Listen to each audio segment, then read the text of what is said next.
नमस्कार दोस्तों, good afternoon. आप लोग कैसे हैं? और आशा है और विश्वास के साथ ये ज़रूर कह सकता हूं कि आप लोग अच्छे से होंगे और अच्छी तैयारी भी कर रहे होंगे। दोस्तों, हमने जो है शुरुआत किया था 6वीं शताब्दी ईसा पूर्व का भारत की स्थिति जो है, और इसी में जो है हमने इस बात की भी चर्चा की थी कि 6वीं शताब्दी में भारत में जो जन्म यानी भारतीय इतिहास की भी हम यहाँ पर चर्चा करेंगे। तो 6वीं शताब्दी ईसा पूर्व में जो है ईसा पूर्व में मैं चर्चा कर रहा था महाजनपद का। तो महाजनपद का जो हमने चर्चा किया था, उस महाजनपद के बारे में हम काफी कुछ चर्चाएं कर चुके थे, और उस महाजनपद में हम इस बात की भी चर्चा किए थे कि उसमें जो है कंबोज और जो है गांधार क्षेत्र की भी जो है हमने चर्चाएं की थी कि कंबोज कहाँ है और गांधार कहाँ है। जनपद की जो शुरुआत होती है, हमने देखा था कि उत्तर वैदिक काल से जो है धीरे धीरे लोग स्थायी बसना शुरू किए थे, और स्थायी बसने के बाद जो है उसमें जो है कई कबीले मिलकर जन बने, और जन से जनपद, जनपद से जो है महाजनपदों का जो है उदय होता है। और यह उदय की जो शुरुआत होती है, वह शुरुआत होती है अगर देखा जाए तो 16 महाजनपदों का जो है उल्लेख मिलता है। यह 16 महाजनपद जो थे, इस 16 महाजनपद में जो है दो गणराज्य भी शामिल थे। इस दो गणराज्य जो है दो गणराज्य शामिल थे, यानी टोटल इसमें अगर हम देखें तो 14 जो है राजतंत्र थे और जो है 2 गणराज्य थे, यानी इसमें जो है संख्या 2 थी। ठीक है, एक प्रश्न यहां उठता है, हालांकि कल मैंने इसकी चर्चा नहीं किया था, राजतंत्र और गणतंत्र। यहां से आपके प्रश्न भी पूछे जाते हैं कि राजतंत्र क्या है, गणतंत्र क्या है। राजतंत्र वह तंत्र होता है जहां पर जो है राजा का शासन होता है, यानी राजा ही सर्वे सर्वा हुआ करता है, और राजा जो भी आदेश देता है वह ईश्वर का माना हुआ रूप, क्योंकि राजा ही बाद में चलकर ईश्वर का प्रतिबिंब बन जाता है, ईश्वर का प्रतिरूप बन जाता है, और वह जो है यानी राजा के दिया हुआ आदेश ईश्वर का आदेश माना जाने लगा जाता है। वहीं पर हम गणतंत्र की बात करें तो गणतंत्र में जो है इसमें जो है कई गणों मिलकर जो है, कई लोग मिलकर जो है इसका शासन चलाते थे, तो ऐसे को जो है गणतंत्र कहा जाता है। राजतंत्र इसमें जो है एक व्यक्ति चलाता है, और इसमें जो है कई लोग मिलकर जो है या कई गण मिलकर जो है इसको चलाते हैं, यानी इसके शासन को चलाते हैं, तो इसी को जो है गणतंत्र कहा जाता है। जैसे अगर हम चर्चा करें बज्जी जो है या मल्ल राज्य जो है चर्चा करें, तो बज्जियों का जो है 8 संघ होता है, 8 गण संघ होता है, तो जिससे जो है राज चलाते थे। तो आइए हम इसी क्रम में जो है आगे बढ़ते हुए चलते हैं। तो यहाँ देखेंगे हम 16 महाजनपदों में से हमने 2 की चर्चा की थी, गांधार और कंबोज। तो गांधार और कंबोज की यहाँ पर हमने चर्चा कर दिए थे। आइए थोड़ा सा यहाँ पर नक्शे को देखें।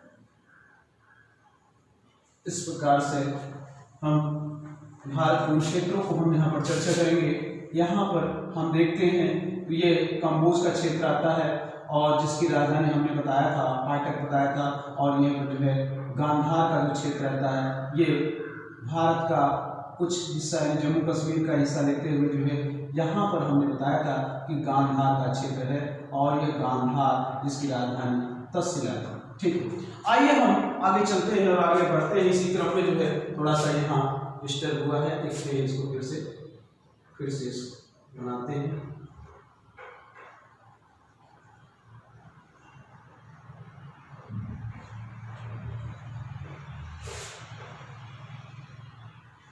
ठीक, हम यहाँ पर तीसरा जो जनपद था वो कुरु जनपद था। कुरु जिसकी राजधानी जो है जिसकी राजधानी हस्तिनापुर हुआ करती थी, तो वो कुरु जनपद कहाँ था? वो कुरु जनपद था ये आपका जो है दिल्ली, मेरठ और जो है दिल्ली, मेरठ और थानेश्वर का जो क्षेत्र आता है वह क्षेत्र जो है यहाँ पर था, यानी ये कुरु जनपद जिसकी राजधानी आपकी हस्तिनापुर हुआ करती थी, यानी हस्तिनापुर। ठीक है, हस्तिनापुर इसकी राजधानी। यहाँ पर जो है हस्तिनापुर में जो है जो राजा हुआ करते थे, यहाँ वो राजा नीचे नाम के राजा हुआ करते थे, जहाँ पर जो है बार बार यहाँ पर बाढ़ आती थी। कहाँ पर बाढ़? यानी कुरुक्षेत्र में जो है बार बार बाढ़ आती थी, जिसके कारण नीचे जो है चले आते हैं कौशाम्बी में और यहीं पर जो है अपना राजपाट जो है तैयार कर लेते हैं और यहीं पर शासन करना शुरू कर देते हैं। उसी क्रम में हम देखें तो यहाँ पर सबसे पहले हम देखेंगे तो यहाँ पर कौरव नामक शासक, कौरव वंशीय शासक हुआ करता था, जो कि जो है महात्मा बुद्ध के समय जो है यह महात्मा बुद्ध के समय के जो है शासक थे। आइए कुरु जनपद के बाद हम आगे बढ़ते हैं। इसी क्रम में जो है आप देखें तो सूरसेन अर्थात ये आपका उत्तर प्रदेश का जो क्षेत्र है, थोड़ा सा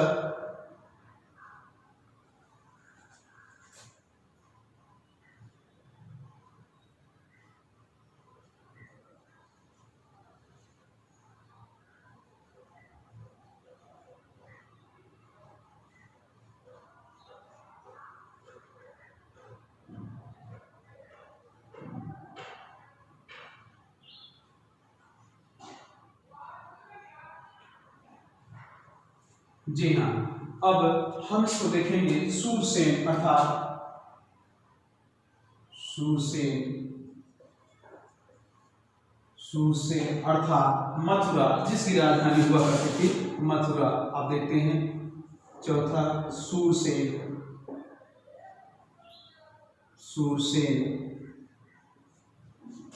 इसकी राजधानी कहाँ थी? मथुरा थी। यूनानियों ने सूरसेन का नाम जो है सूरसनेई रखा था।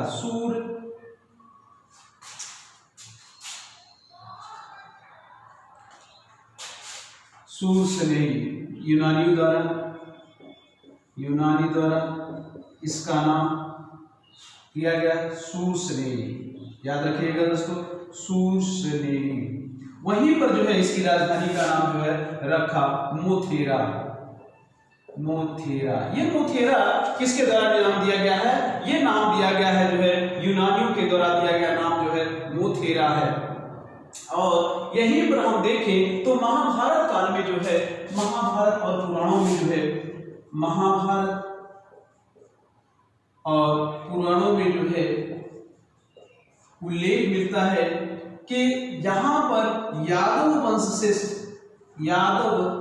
वंश के कृष्ण यहीं पर जो है राज किया करते थे। तो यादव वंश के जो कृष्ण थे यहीं पर राज किया करते थे। और बुद्ध काल में बुद्ध के समय यहीं पर यानी कहां पर? सूरसेन मथुरा में बुद्ध के समय अवंतिपुत्र यहाँ का शासक था। ठीक है, अवंतिपुत्र यहाँ का शासक था। और जो महात्मा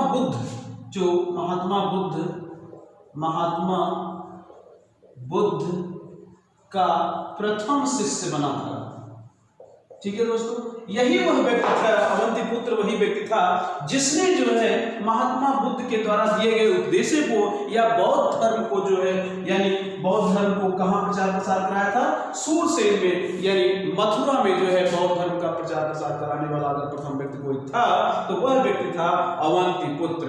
तो इस प्रकार से जो है इसको नोट करें।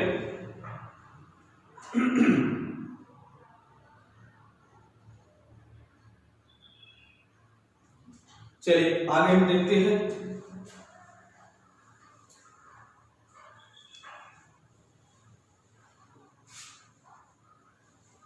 पांचवा जनपद जो आता है वह जनपद है आपका वत्स जनपद। पांचवा है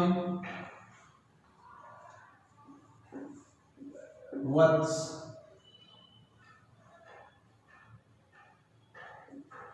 वत्स जनपद, ठीक है। वत्स जनपद कहां था आप उस पर देखिए, आप देखेंगे इस प्रकार से यहां यमुना है और यमुना के पास यहीं पर आप देखेंगे तो कौशाम्बी है और कौशाम्बी यही वत्स जनपद के नाम से जो है जाना जाता था, ठीक है। वत्स जिसकी राजधानी क्या थी, जिसकी राजधानी कौशाम्बी थी। वर्तमान में अगर देखें तो वत्स जनपद जो है उन 3 जिलों के अंतर्गत में आता है। अगर वह जिले हैं आप इसको नोट करें, इसको ध्यान दें। वह वत्स जनपद था इलाहाबाद, वर्तमान में कौशाम्बी तथा साथ में जो है बांदा का जो क्षेत्र आता था, इन तीनों क्षेत्रों को मिलाकर जो है यह कौशाम्बी जनपद जो है कहा जाता था। यहाँ का जो राजा था यानी बुद्ध काल में यहाँ पर बुद्ध के काल में जो है अगर देखा जाए तो बुद्ध काल में यहाँ पर कौरव वंश का शासन था। कौरव वंश का जो है शासक था। कौरव वंश का ही एक प्रसिद्ध शासक हुआ जो उदयन के नाम से जाना जाता था। उदयन के नाम से जाना जाता था। उदयन के नाम से जाना जाता है। यह प्रथम शासक था। याद रहे दोस्तों, प्रथम शासक था। यानी कौशाम्बी जनपद का जो है यह प्रथम शासक था। यानी मौर्य वंश शासक जो है राजा उदयन था जो बौद्ध भिक्षु। अच्छा, इसके बाद जो है उदयन बौद्ध भिक्षु पिंडोला। देखिए दोस्तों, उस समय का काल है जब महात्मा बुद्ध जो है इस क्षेत्र में यानी अपने धर्म को प्रचार प्रसार करने के लिए पूरे उत्तर भारत के लगभग उन प्रांतों में या उन जनपदों में जो है यात्रा किया करते थे। तो उसी दौरान जो है ये महात्मा बुद्ध के एक शिष्य हुआ करते थे जिसका नाम था पिंडोला, जो एक क्या थे, बौद्ध भिक्षु थे जिनके प्रभाव में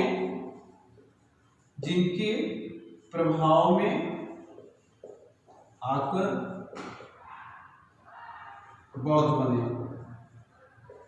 यानी उदयन भी जो है बौद्ध भिक्षु पिंडोला महाराज। प्रश्न पूछा जाता है कि उदयन किसके प्रभाव में आकर जो है बौद्ध भिक्षु बन गए थे। तो पिंडोला महाराज के प्रभाव में आकर जो है उदयन जो है वह बौद्ध धर्म को ग्रहण कर लिया था और अपने जो है राज्यों में जो है इसका प्रचार प्रसार करवाया था। वहीं पर अगर हम देखें तो श्रेष्ठी एक व्यापारी थे जिसका नाम था श्रेष्ठ घोषित, नाम था श्रेष्ठी घोषित। क्योंकि आप जानते हैं कि महात्मा बुद्ध बार बार जो है यानी उन कौशाम्बी राज्य में जो है अपने धर्म प्रचार के लिए जाया करते थे, तो उनके आवास यानी उनके रहने के लिए, उनको उपदेश देने के लिए तथा भिक्षुओं के रुकने के लिए साथ साथ में जहां पर वो रुकते थे उनके लिए एक जो है विहार की स्थापना करवाई थी। और उस विहार की स्थापना कराने वाला एक श्रेष्ठ घोषित नामक व्यक्ति जो कि एक व्यापारी था, जिसने जो है घोषित राम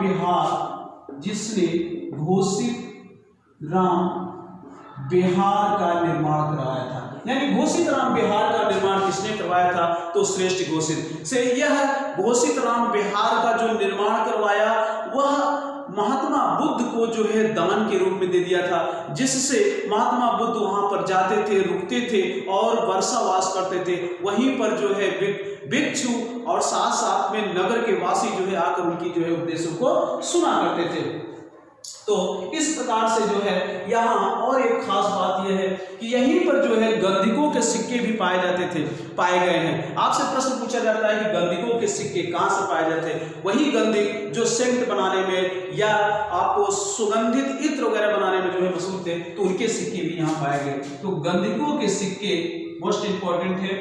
गंधिकों के सिक्के प्राप्त हुए हैं। कहां से? कौशाम्बी यानी वत्स जनपद। पूछा जाता है वत्स जनपद की राजधानी कहां है? कौशाम्बी है। वत्स जनपद में कौन सा राजा था? उदयन था। उदयन ने जो है किस बौद्ध धर्म को कैसे ग्रहण किया था? पिंडोला महादेव। सबसे बड़ी खास बात यहाँ पर एक और है, वह राजा उदयन और वत्स और अवंती के बीच में जो संबंधों की बात आती है, उसमें जो है एक महाकवि कालिदास के द्वारा रचित स्वप्नवासव दत्ता से मिलती है। महाकवि कालिदास आइए ऊपर लिखते हैं।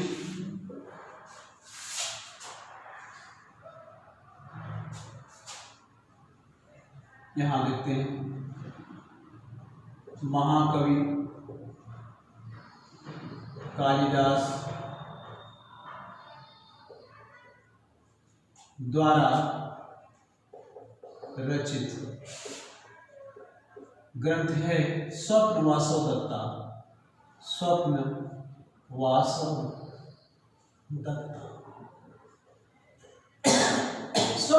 दत्ता है क्या? इस पर हम थोड़ा सा विचार कर लेते हैं। देखिए यहाँ उदयन स्वप्नवासव दत्ता, ये जो है स्वप्नवासव दत्ता एक स्त्री है जो अवंती नरेश चंद्र प्रद्योत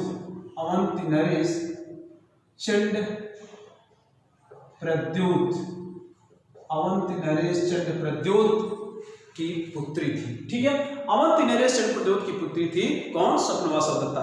एक बार की घटना हो जाती है। मामला यह है कि उदयन शिकार खेलते हुए अवंती नरेश यानी अवंती मालवा का क्षेत्र आता है। मालवा जो पश्चिमी मालवा और जिसमें जो दो राजधानी हुआ करते थे, उज्जैन और माहिष्मती। तो यहाँ पर जो है वह शिकार खेलते हुए जो है उनके क्या कहते हैं क्षेत्र में चले जाते हैं, यानी उनका जो राजपाट था उस राजपाट के क्षेत्र में पहुंच जाते हैं, जिससे उनके सैनिक यानी अवंती नरेश के सैनिक जो है उनको पकड़ लेते हैं और पकड़ के ले जाकर जेल में बंद कर देते हैं। वहीं पर जो है स्वप्नवासव दत्ता से और उदयन के बीच में जो है प्रेम संबंध जो है बन जाता है, और जिसका उल्लेख महाकवि कालिदास ने स्वप्नवासव दत्ता में किया है।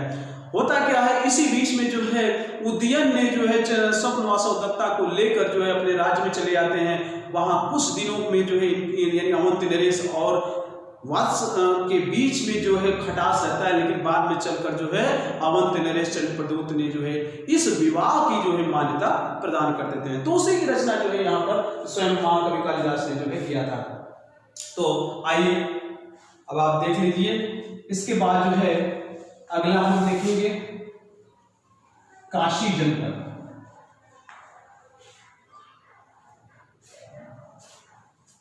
वत्स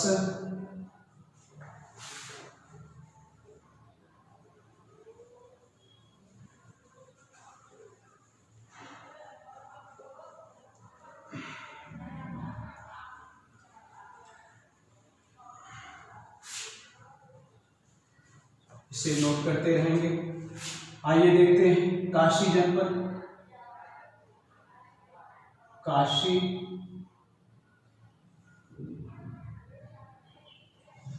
भारत के नक्शे में देखेंगे कि काशी जनपद कहाँ पर है। और आइए हम काशी जनपद चलते हैं। काशी जो वर्तमान में आप देखेंगे वाराणसी का क्षेत्र है और इसकी राजधानी हुआ करती थी वाराणसी। वाराणसी, ठीक है। वाराणसी जो है उत्तर में वर्णा नदी, उत्तर में जो है वर्णा नदी है और दक्षिण में उत्तर में वर्णा नदी और दक्षिण में जो है कशी नदी के मध्य स्थित है। कौन सा क्षेत्र? वाराणसी का क्षेत्र। और वाराणसी का जो क्षेत्र है यानी काशी, यहाँ का राजा जो है ब्रह्मदत्त हुआ करता था उस समय यहाँ का जो राजा था, जो प्रसिद्ध राजा हुआ करता था, यानी किसके? महात्मा बुद्ध के समय जो है वहाँ का राजा ब्रह्मदत्त हुआ करता था। देखिए काशी जनपद की जो मामला है उस पर थोड़ा सा विचार कर लें कि काशी और कोसल ये दो ऐसे जो है जनपद थे जिनके बीच में जो है बराबर युद्ध हुआ करता था। इसमें कभी अन्य जनपद और कभी काशी, कभी मगध जो है और इधर कोसल, ये तीनों राज्य जो है इस काशी को प्राप्त करने के जो है उद्वेलित रहते थे। हालांकि बाद में चलकर जो है कोसल जो है काशी को जो है पराजित करके और अपने अधीन मिला लेता है। लेकिन बाद में चलकर बिंबिसार के समय अगर हम बात करें तो बिंबिसार जो है बिंबिसार और उनके कौशल नरेश के बीच में वैवाहिक संबंध हो जाता है, जिसके वहाँ महाकोसला जो महाकौशल की बहन थी उससे जो है बिंबिसार का विवाह हो जाता है और काशी का कुछ हिस्सा प्राप्त होता है। लेकिन आगे चलकर जो है वहीं पर अजातशत्रु की अगर हम बात करें तो अजातशत्रु जो है क्या कहते हैं कौशल नरेश प्रसेनजीत के बीच में फिर खटास उत्पन्न होता है और वहीं पर जो चलकर आगे प्रसेनजीत और कौशल के बीच में युद्ध होता है और इस युद्ध में जो है अंततः जो है पहले तो ये पराजित कर देते हैं अजातशत्रु, लेकिन बाद में चलकर प्रसेनजीत ने जो अजातशत्रु को पराजित कर जाते हैं। लेकिन इन दोनों के बीच में जो है क्या कहते हैं समझौता हो जाता है और प्रसेनजीत ने अपनी पुत्री का विवाह वज्रा, जिसका नाम था वज्रा, और उसको वो अजातशत्रु के साथ जो है विवाह कर देता है और जिससे इनके बीच में जो है संबंध पुनः स्थापित हो जाते हैं। वहीं पर काशी को जो है दहेज के रूप में जो है अजातशत्रु को प्रदान हो जाता है। अब आइए मगध चलते हैं।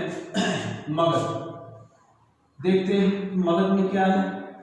मगध यह जो है उत्तरी बिहार, दक्षिणी बिहार का क्षेत्र है। अब देखते हैं मगध का जो क्षेत्र है ये मगध दक्षिण बिहार, वर्तमान में दक्षिण बिहार। वर्तमान में अगर हम देखें तो वर्तमान में पटना तथा गया ये दोनों का जो क्षेत्र आता है उसमें जो है आपका जो है मगध जो है आ जाता है। और मगध की जो राजधानी थी, आप राजधानी की बात करें तो राजधानी ये राजगिरी थी।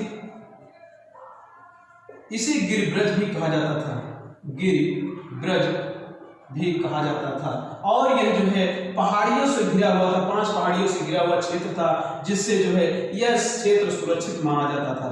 देखिए यहाँ पर 2 राजधानियों की बात और आती है, एक पटना आता है और दूसरा जो है वैशाली की भी नाम आ जाता है।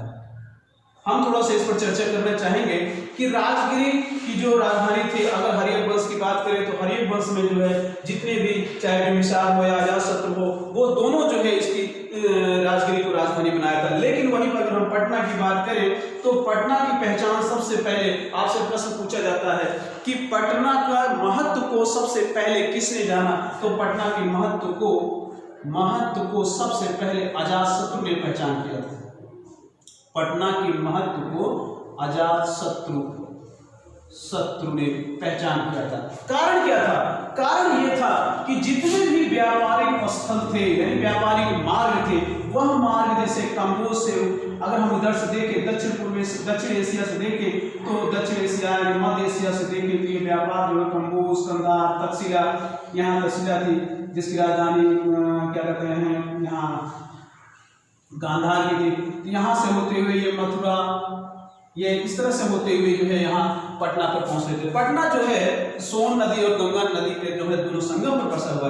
तो इसकी तो पटना को जो राजधानी बनाया वो हर्यक वंश का जो है उदयन था। उदयन या उदयभद्र इनका नाम था, उदयभद्र, जिन्होंने जो है इसको अपना राजधानी बनाया था। किसको? पटना। वहीं पर अगर हम वैशाली की चर्चा करें तो वैशाली भी जो है ये सैसुनाग यानी शिशुनाग वंश के शासक सैसुनाग ने जो है इसको अपनी राजधानी बना लिया था।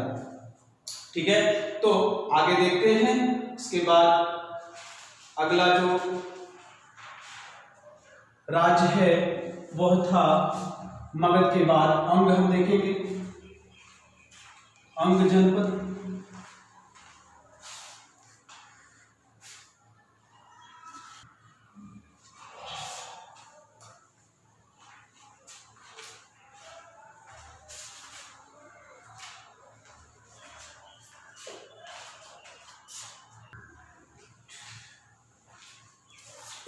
आइए हम देखते हैं अगला जनपद जो है अंग। अंग हमने जो है पहले हम देखेंगे अंग जनपद था। देखिए ये आपके ऊपरी साइड में, मगध के ठीक ऊपरी साइड में देखेंगे उत्तर साइड में जो, तो यहाँ पर जो है आपको अंग जनपद दिखाई देता है। ठीक है, अंग जनपद जो है मगध से जो है बराबर टकराव हुआ करता था, जिसकी चर्चा हम आगे करेंगे भी। तो अंग की राजधानी थी वह थी जो है चंपा। अंग की राजधानी चंपा थी, जिसका प्राचीन नाम है मिलता है मालिनी। मालिनी जो है इसका प्राचीन नाम मिलता है। और वहीं पर जो है अगर हम देखें तो अंग जो है वर्तमान का जो क्षेत्र आता है वह आता है वर्तमान में भागलपुर और मुंगेर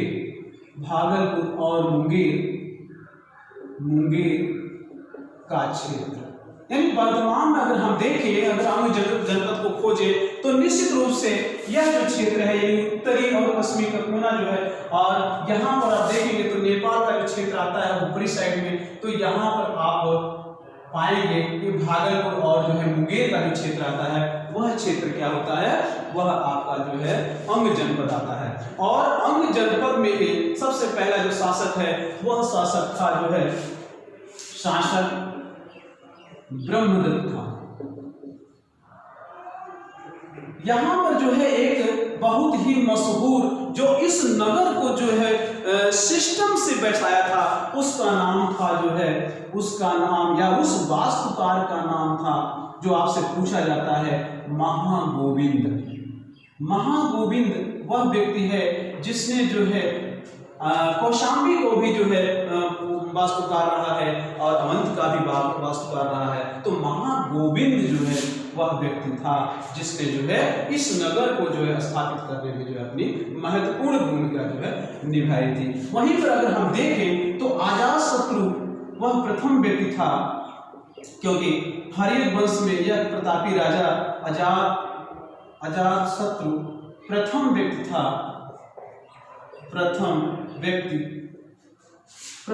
था जिसने अंग जनपद को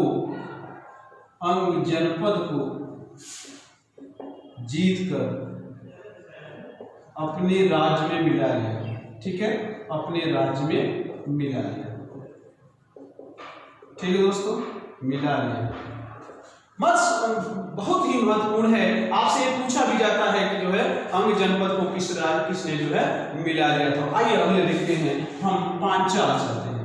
तो पांचाल आपका कहां पर है उसकी हम चर्चा यहाँ पर करेंगे। वर्तमान में अगर हम देखें तो पांचाल जनपद जो है आपको मिलेंगे जो है आधुनिक रुहेलखंड। पांचाल जनपद, पांचाल जो है आधुनिक रुहेलखंड का जो क्षेत्र है, रुहेलखंड, जिसके अंतर्गत आता है बरेली, बदायूं, फर्रुखाबाद, ठीक है। तो बरेली, बदायूं, फर्रुखाबाद का जो क्षेत्र है वह पांचाल जनपद है, यानी बुंदेलखंड का जो क्षेत्र है। तो आप देखेंगे यहां पर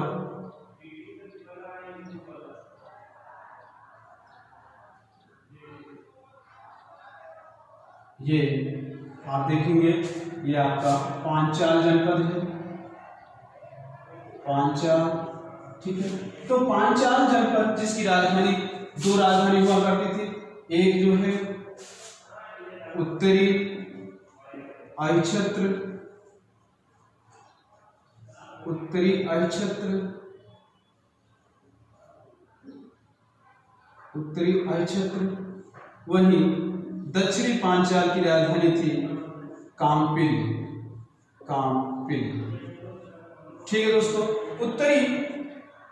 उत्तरी अहिच्छत्र यानी उत्तरी पांचाल की राजधानी उत्तरी अहिच्छत्र और दक्षिण का जो है काम्पिल था। अब आइए देखते हैं हम कोसल राज्य, जिसकी हम चर्चा बहुत जोर शोर से कर रहे थे। कोसल वही राज्य है जो वर्तमान में फैजाबाद मंडल का क्षेत्र आता है, फैजाबाद मंडल का क्षेत्र आता है, ठीक है। यानी फैजाबाद का जितना भी मंडल, जितना भी जिले आते हैं, जितने भी जिले आते हैं, उस क्षेत्र में जो है कोसल जनपद हुआ करता था। यानी कोसल जनपद आप देखें तो यहां पर आपको दिखाई देगा, ये देखिए यहां पर है कोसल, ठीक है। कोसल वहां है और काशी ठीक इसके नीचे, ठीक। तो कोसल जनपद जो है, यहाँ खास बात यह थी कि कोसल जनपद में जो है यह फैजाबाद मंडल है और इसकी राजधानी क्या थी? कोसल जनपद की राजधानी थी श्रावस्ती, श्रावस्ती। यहीं से जो है एक अभिलेख प्राप्त होता है जिसका नाम था सहेर महेर, ठीक है। यहाँ पर जो है महात्मा बुद्ध जो है कई वर्षावास किए थे, जिसमें से आपसे पूछा जाता है 21 वर्षावास, और यहीं पर जो है 21 वर्षावास करते हुए यहाँ अपने अनुयायी यानी काफी संख्या में अपने अनुयायियों को बनाया था और यहाँ पर आकर जो है वो बराबर रुका करते थे। और जबकि कोसल नरेश प्रसेनजीत, कोसल नरेश अगर हम बात करें तो यहाँ हम देखते हैं प्रसेनजीत आपसे प्रश्न पूछा जाता है, प्रसेनजीत महात्मा बुद्ध के समकालीन थे, महात्मा बुद्ध के समकालीन थे। क्योंकि यहाँ हम देखें तो महात्मा बुद्ध को जो है संरक्षण देने में और उनके जो है धर्म को प्रचार प्रसार कराने में जो है कोसल नरेश जो है प्रसेनजीत की बहुत बड़ी भूमिका थी। और अगर देखें तो जो है बिंबिसार उधर और अजातशत्रु की अगर हम चर्चा करें तो हर्यक वंश में जो है ये दोनों राजा जो है बौद्ध धर्म को प्रचार प्रसार करने में जो है अहम भूमिका निभाई थी। तो यहाँ पर हम देखें कौन कौन से वो राजा हुए। सबसे पहले थे कंस, यानी कहां पर? कोसल में जो राजा हुए वो राजा थे कंस। कंस के बाद महाकोसल के बाद प्रसेनजीत और इसके बाद बिड्डूब हुए। बिड्डूब के बारे में एक कहानी प्रचलित है कि बिड्डूब एक बार जो है, बिड्डूब से थोड़ा सा एक जुड़ी हुई कहानी है, आप सुन लीजिए। प्रसेनजीत जो है प्रसेनजीत को विचार आया कि जो है वह महात्मा बुद्ध के वंश में अपना विवाह करने की इच्छा जागृत हुई, यानी प्रसेनजीत को। तो वहां के लोग यानी उस वंश के लोग जो है प्रसेनजीत को नाराज नहीं करना चाहते थे। ऐसी स्थितियों में जो है वह अपने वंश से संबंधित पुत्री को या महिला को जो है विवाह न करके वह किसी दासी की पुत्री से जो है उनका विवाह प्रसेनजीत से करा दिया, जो बाद में चलकर जो है इनके उसी दासी के पुत्र जो है बिड्डूब हुए। और बिड्डूब एक बार जो है ननिहाल जाता है और वहां पर जो है इसे दासी पुत्र करके चिढ़ाया जाता है, जिससे वह आकर अपने राज्य में जो है बहुत कुपित होता है और उससे बदला लेने के लिए शाक्यों को समाप्त करने के लिए वह ठान लेता है और वह शाक्य वंश के ऊपर जो है पूरी तरह से आक्रमण कर देता है। आक्रमण करने के बाद वह शाक्यों को पूरी तरह से निस्तानाबूद कर देता है। निस्तानाबूद करके जब वापस आता है तो अचिरावती नदी, कौन सी नदी है? राप्ती, या यूं कह लीजिए अचिरावती। अचिरावती नदी में जो है इसकी पूरी सेना जो है उसी में डूब जाती है, और क्योंकि उसमें बाढ़ आया रहता है जिसके कारण की सेना डूब जाती है और स्वयं बिड्डू भी जो है उसमें जो है मारा जाता है, यानी उसका दंड का जो परिणाम है उसे जो है तुरंत जो है मिल जाता है। तो आइए हम देखते हैं आगे वज्र संघ की बात करते हैं।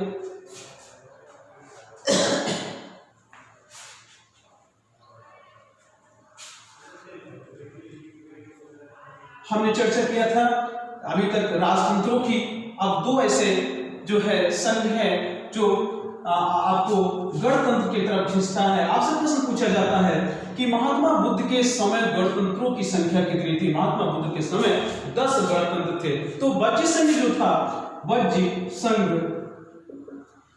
वज्र संघ कहने का मतलब है जिसकी राजधानी, ये वज्र संघ थी जिसकी राजधानी वैशाली थी।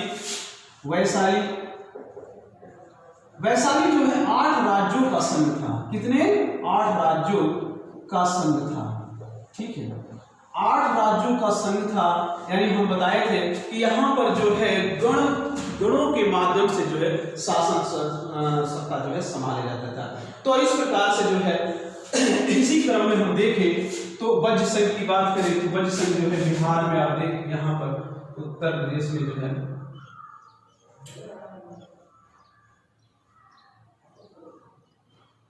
वैशाली,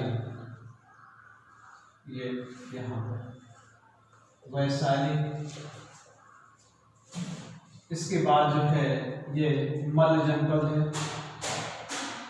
मल्ल जनपद, मल्ल जो आधुनिक मल्ल जनपद, ये जो है वर्तमान में देवरिया जिले का क्षेत्र इसमें आता है। वर्तमान में जो है देवरिया जिले का क्षेत्र है और इसकी राजधानी थी पावा या कुशीनगर। ठीक है, पावा या कुशीनगर जो है इसकी राजधानी थी। आइए अब देखते हैं चेद जनपद। चेद जनपद जो है आधुनिक बुंदेलखंड का एरिया आता है। चेद जनपद आधुनिक बुंदेलखंड, ठीक है, बुंदेलखंड, आधुनिक बुंदेलखंड का जो क्षेत्र आता है वह जो है चेद जनपद आता है। और महाभारत काल में यहाँ का शासक जो है जयद्रथ था। जयद्रथ महाभारत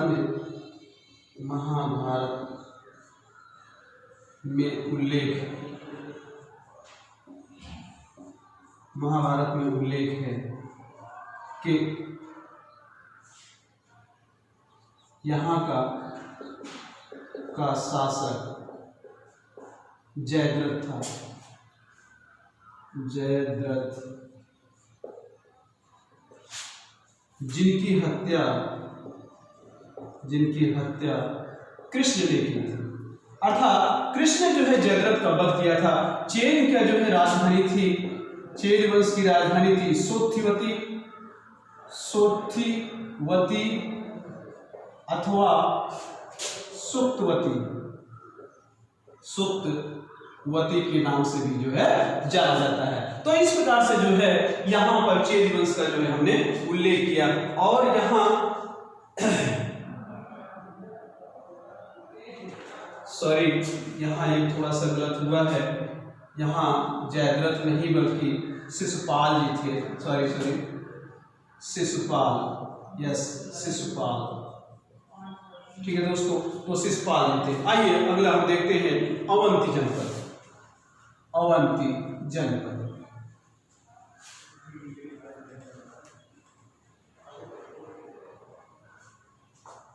अवंती जनपद, अवंती। यह जनपद कहाँ था? यह देखिए आप यहाँ पर पश्चिमी मालवा, अवंती। चेरी हमने बताया बुंदेलखंड का जो एरिया है, यानी यहाँ पर ये है चेरी, और यहाँ पर जो है अवंती जनपद। ठीक है, तो अवंती जनपद जो है पश्चिमी मालवा का जो क्षेत्र है, पश्चिमी मालवा का क्षेत्र अवंती जनपद कहा जाता था। और अवंत की राजधानी जो है, दो राजधानी हुआ करती थी इनकी, उत्तरी उज्जैन, उत्तरी राजधानी, उत्तरी साइड का जो है उज्जैनी थी, और वहीं दक्षिणी अवंत की राजधानी माहिष्मती, माहिष्मती। ठीक है, अवंत, उत्तरी अवंत की राज, बस 2 मिनट और खत्म हो जाए। हाँ, अवंती, जिसमें उत्तरी की जो है राजधानी उज्जैनी थी और दक्षिणी की जो राजधानी थी वो माहिष्मती थी। यहाँ का राजा जो है, यहाँ का राजा चंड प्रद्युत था। कहा जाता है कि एक बार जो है चंड प्रद्युत जो है पांडु रोग से ग्रसित हो गया था। किस रोग से? पांडु रोग से ग्रसित हुआ। कौन ग्रसित हुआ? चंड प्रद्युत ग्रसित हुआ। और बिंबिसार जो हर्ष वंश के शासक, मगध का शासक था, बिंबिसार ने क्या किया? अपना एक जो है राजवैद्य जिसका नाम था जीवक एक गणिका के पुत्र थे, गणिका का पुत्र जिसका नाम सालवती, मोस्ट इंपॉर्टेंट। तो जीवक को जो है भेजता है और वह जो है उसका जाकर इलाज कर देता है, जिससे इनके बीच में यानी अवंती और जो है क्या कहते हैं, अवंती और मगध के बीच में जो है आपसी संबंध जो है मजबूत हो जाता है। और इससे जो है क्या कहते हैं, कौशाम्बी यानी वत्स से जो भी जो है इनका जो है तालमेल जो है काफी अच्छा हो जाता है।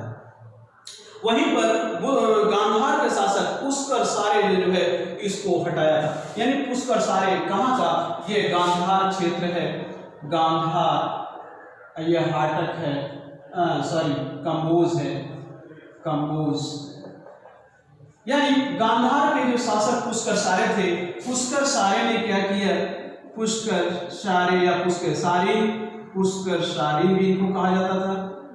ठीक है, पुष्कर सारी ने जो है इनको पराजित करके, यानी अवंती नरेश चंड प्रद्योत को जो है पराजित करके जो है उनके शासन से, उन्हें सत्ता से बेदखल कर देता है। आगे हम चलते हैं इसी क्रम में जो है यहाँ पर अवंती में हम देखते हैं कि लोहे की एक मशहूर खान प्राप्त होती है, जहां से जो है लोहे के अस्त्र जो है प्राप्त किए जाते हैं। वहीं पर अगर अंतिम रूप से हम देखें तो अवंती को जो है शैशुनाग वंश, शैशुनाग जो कि अभी तक किसी ने जो है इसके राज्य को समाप्त नहीं किया था, शैशुनाग वंश के शासक, शैशुनाग वंश के शासक ने क्या किया?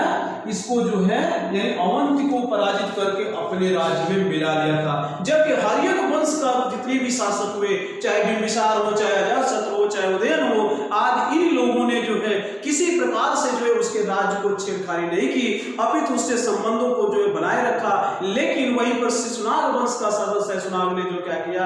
उनके राज्य को जो है मिला लिया। आगे चलते हैं इसी क्रम में जो है मत्स्य जनपद देखते हैं। मत्स्य जनपद की क्या खासियत? मत्स्य जनपद यह जो है राजस्थान का वह क्षेत्र था जहां पर आज भरतपुर, जयपुर और जो है क्या कहते हैं अलवर का जो क्षेत्र आता है वह क्षेत्र है। देख लीजिए आप, ये राजस्थान का क्षेत्र है। इस राजस्थान के क्षेत्र में जो है ये मत्स्य जनपद है, मत्स्य जनपद। ठीक है, मशहूर है। आइए देखते हैं मत्स्य जनपद ये कहां पर स्थित है वर्तमान में? अगर देखा जाए तो वर्तमान में अलवर भरतपुर और जयपुर का जो क्षेत्र आता है उस क्षेत्र में जो है मत्स्य जनपद था। वहां की राजधानी उसमें प्राचीन काल में जो है इसकी राजधानी हुआ करती थी विराटनगर इसकी राजधानी हुआ करती थी। और विराट नामक राजा ने जो है इस राज्य की जो है स्थापना की थी। तो इस प्रकार से जो है अगर देखें तो आगे जो है एक अंतिम जनपद है जो अभी तक उन जनपदों में से एक है जो दक्षिण में स्थित है, और वह एक अंतिम और मात्र जनपद है जो दक्षिण में पाया जाता है। और यह जनपद के बारे में आपसे पूछा भी जाता है।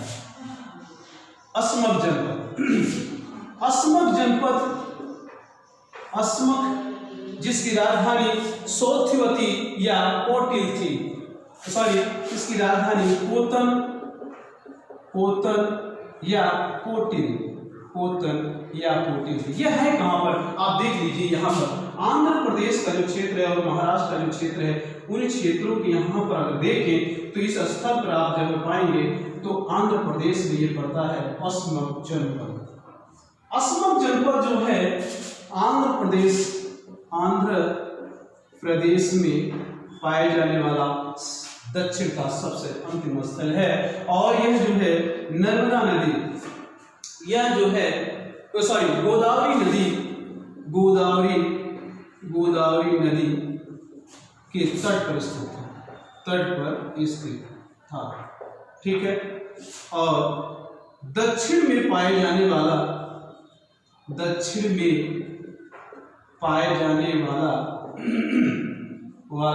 एकमात्र स्थल था। तो इस प्रकार से जो है हमने देखा कि अस्मक जनपद दक्षिण भारत में स्थित एकमात्र महाजनपद स्थल था जो इस राज्य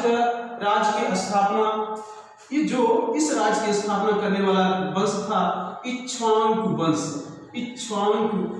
वंश ने इसकी स्थापना की थी। ठीक है दोस्तों, स्थापना की। तो इक्ष्वाकु वंश ने जो है इसकी स्थापना की थी। और बुद्ध काल में जो है अवंती ने इस जनपद को जीतकर अपने राज्य में मिला दिया था। ठीक है। अस्मक जनपद को अपने राज्य में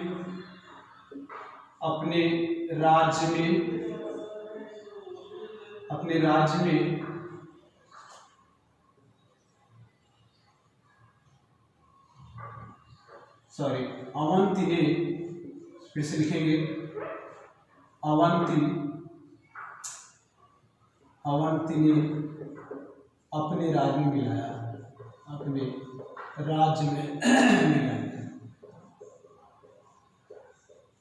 तो इस प्रकार से हमने देखा कि 16 महाजनपदों का जो उल्लेख मिलता है अनुत्तर निकाय और भगवती सूत्र में जो है उसका उल्लेख हमने पूरी तरह से यहाँ किया। और किस प्रकार से इन जो है 16 महाजनपदों में 4 ऐसे महाजनपद हुए जो कि पूरे इस उत्तर भारत को जो है पूरी तरह से अपने कब्जे में किया। और उसकी जो है राजधानी बाद में चलकर बनी मगध, जिसमें जो है मगध, कौशल, काशी आदि जो है, कौशाम्बी यानी वत्स आदि 4 ऐसे जो है राज्य हुए जो बाद में चलकर जो है पूरी तरह से सामने आते हैं। और यहीं से जो है अगर आप देखें तो यहीं से एक वंशावली भी चालू हो जाती है। और वह वंशावली यानी मगध जनपद से शुरुआत होता है हर्यक वंश। तो हर्यक वंश एक ऐसा वंश था जो कि इतिहास के पन्नों में और पूरी तरह से जो है यहीं से जो है वंशावलियों की जो है शुरुआत होती है। यानी एक राजा का जो क्रम होता है, एक जो है राजतंत्र का जो क्रम है, वह शुरुआत जो है हर्यक वंश से होता है। ठीक है। आपको यह वीडियो कैसा लगा आप जो है इस पर जो है कमेंट करिएगा। और जो भी आपकी समस्या है उसे जरूर करिएगा। और वीडियो को लाइक और शेयर जरूर करिएगा। बहुत बहुत धन्यवाद।